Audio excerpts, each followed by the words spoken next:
बचपन से करत रहू हमारा से प्यार हो तब कहे छोरी हमें गइलू ससुरार हो जा। अरे हमारा से करत रहू बचपन से प्यार हो तब कहे छोरी हमका गइलू ससुरार हो। सब झूठा वादा कसम ते हमारे खैले दिल पे कोई के वार दोसर खोजलू भटार हमरा नजर में ते पकिया छिनर भइले। हमरा दिल पे कोके वार दोसर खोजले भटार हमरा नजर में तू पकिया छिनर भइले।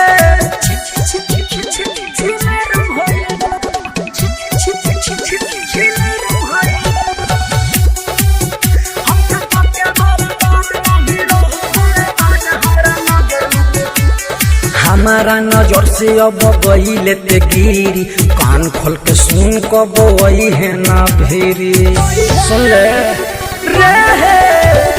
हमारा नजर से अब गईले ते गिरी कान खोल के सुन कब वही है ना भेरी। हमके जियते जे अगिया में जार गईले हमके कोके बर्बाद नहीं रहबे आबाद हमरा नजर में ते पकिया छिनर भइले। हमके कोके बर्बाद नहीं रहबे आबाद हमरा नजर में तू पकिया छिनर भइले।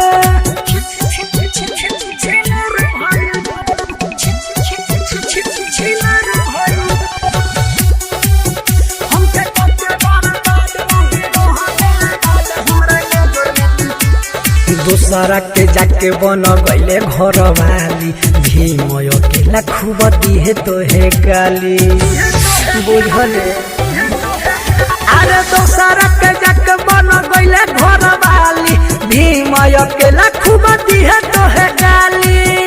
चंदन चांद के ते प्यार में बीमार कइले हमसे कोई के प्यार दोसर खोजले भतार हमरा नजर में ते पकिया छिनर